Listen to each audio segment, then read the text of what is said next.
to order at 5:06. Stand for the pledge of allegiance.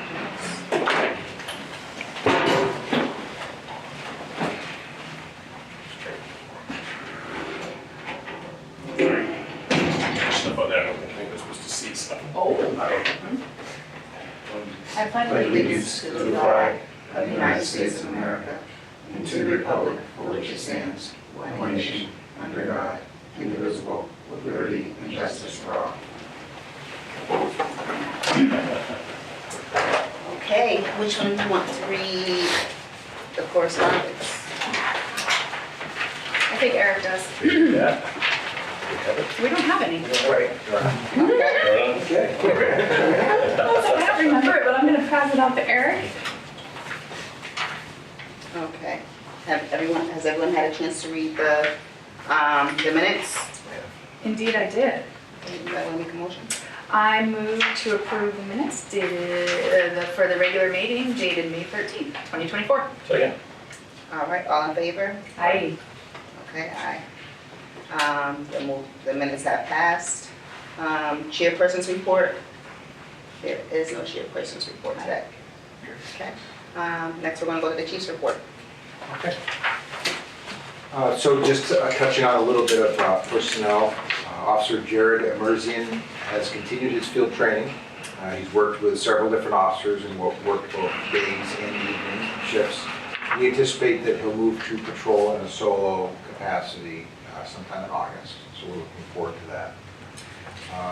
Both Nick and Mario, who are in the academy and entered in April, are progressing, I should say, through the academy very well, and they expect to graduate at the end of October or the beginning of November.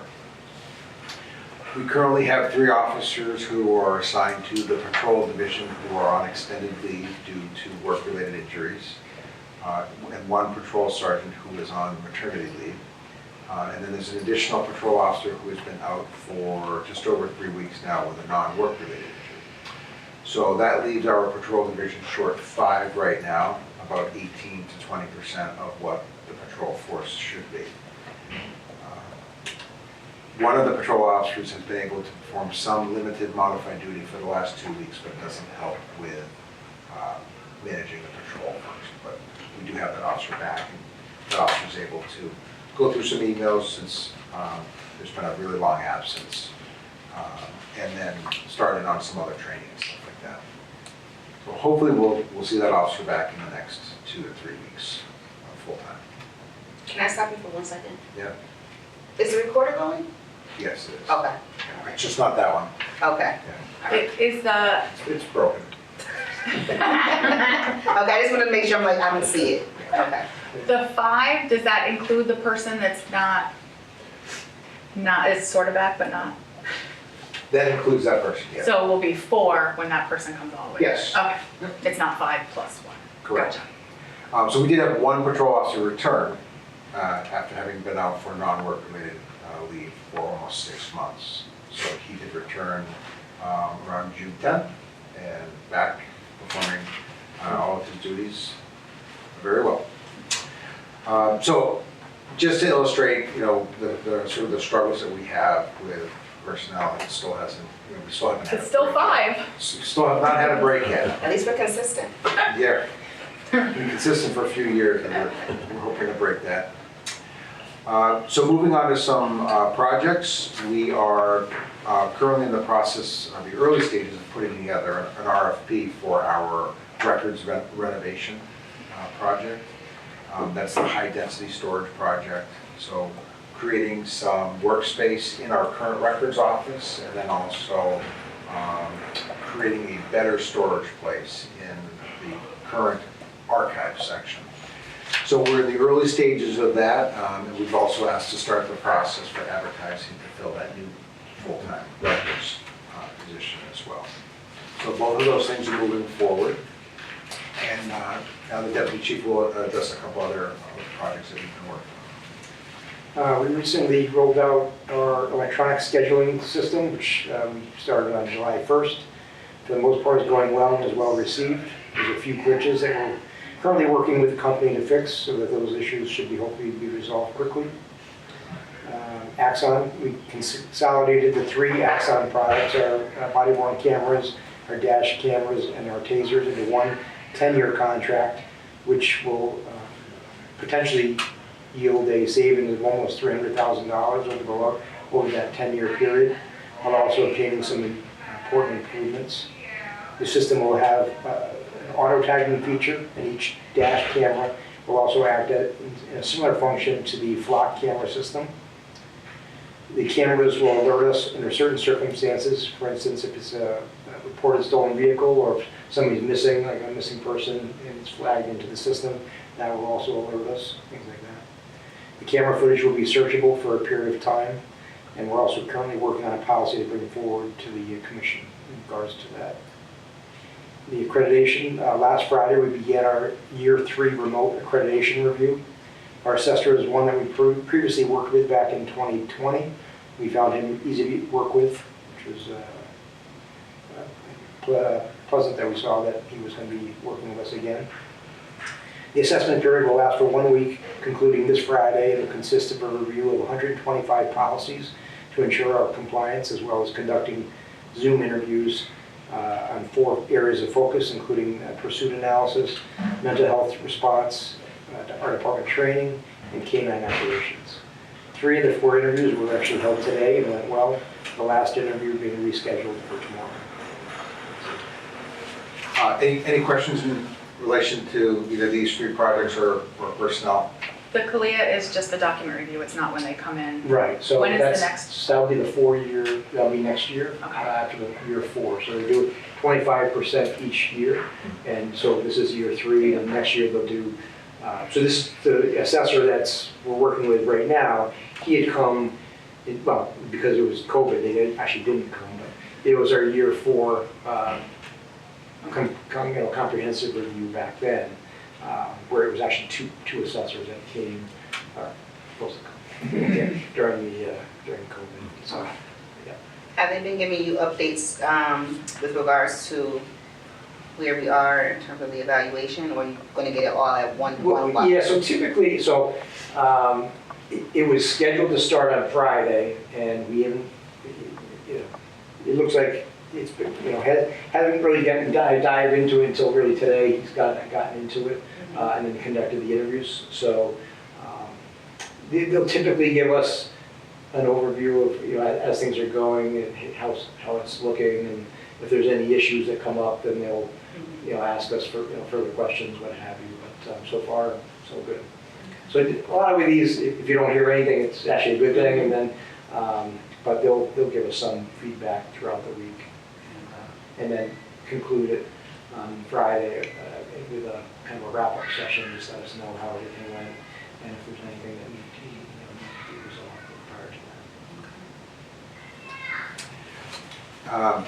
For some recent or upcoming events, we had a real good showing of runners to support the Special Olympics of Connecticut and the Olympians for the annual torch run. That was May 30.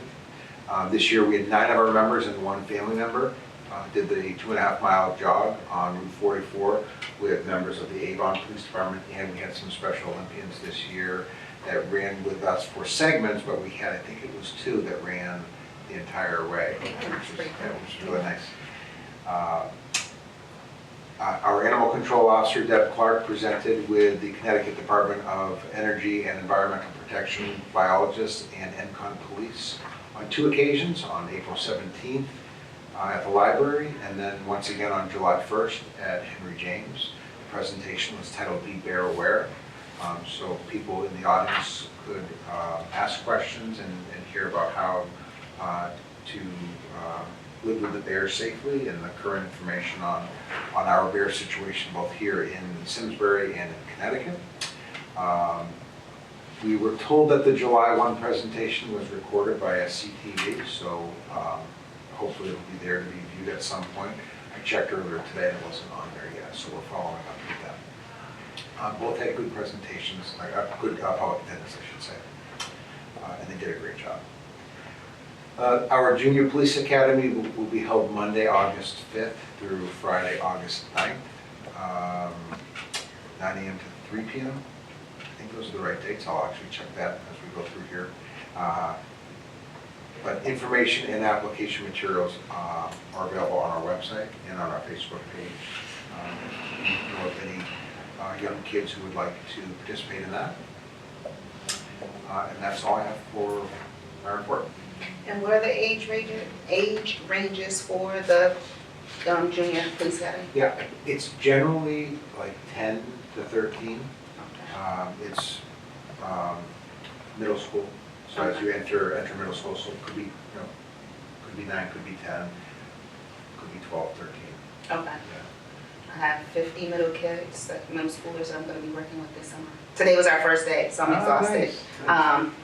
So I'll make sure I get that information out to them. Yeah, and I'm gonna check right now, just to make sure those dates, because something's not sounding right about those dates for me.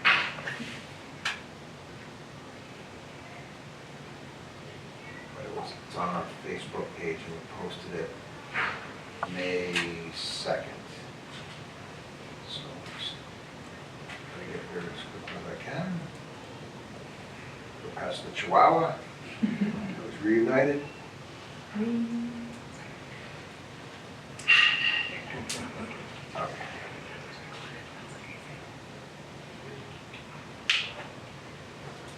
Yeah, those are the right dates, so August 5th through Friday the 9th. Okay. Mae was very excited. Third year, Good. veteran now. That's all I had. All right, up next is the reports, the consolidated monthly report.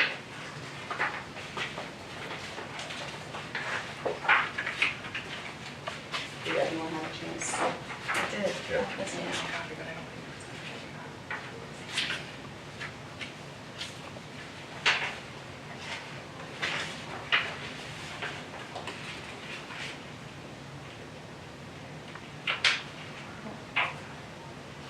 Did you all see anything weird in here that we should be aware of? Car break-ins, killer turkeys.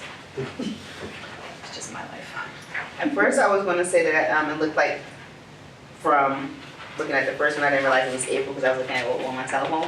And so I thought that, oh, crime went down a lot. And then go back to May, and then I was like, oh, that's not so much. Yeah. That was one of the things that I noticed when I was looking at it.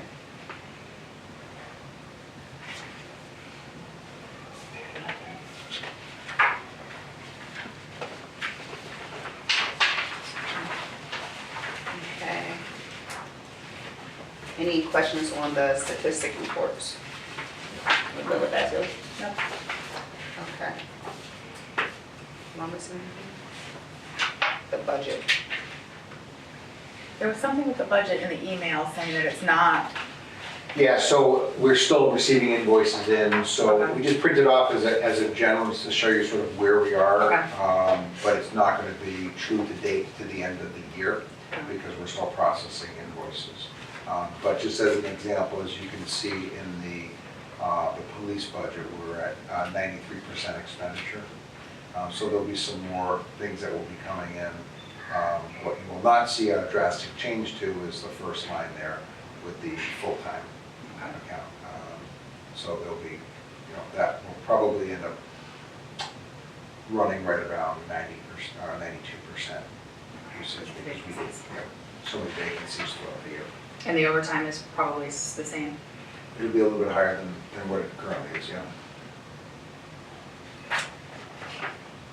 Overall, that budget will come in, below the 100% expenditure. Okay. I did have a question about dog licensing supplies. Yeah. Doesn't the state, how does that work?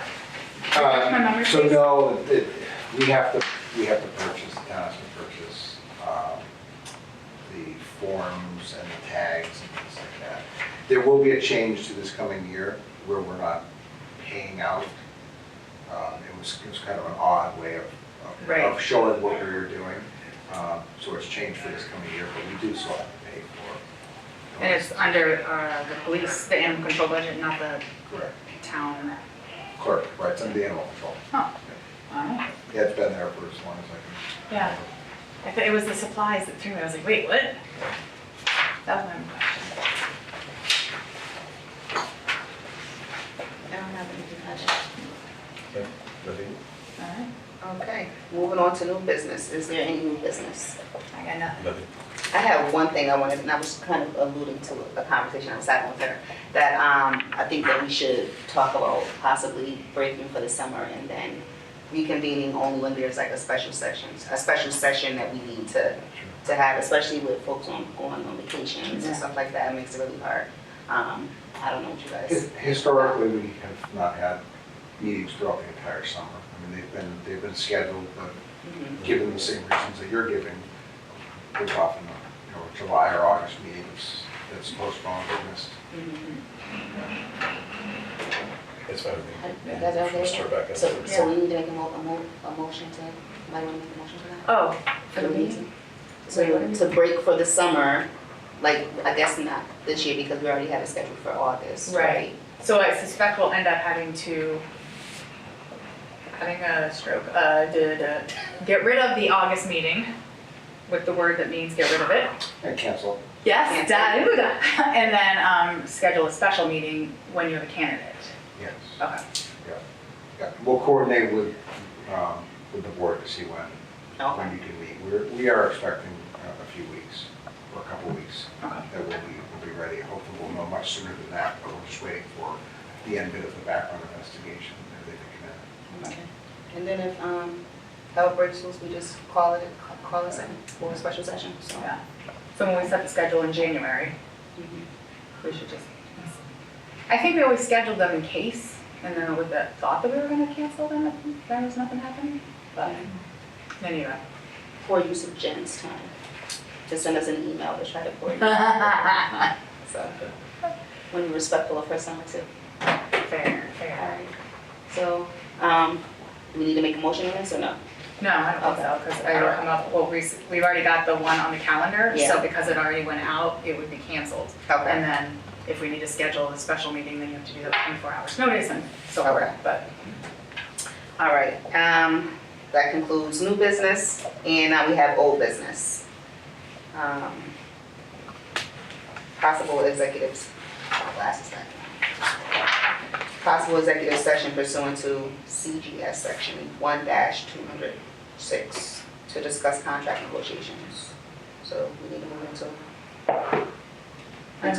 into. Move into executive session. Yeah. Second. All right. Aye.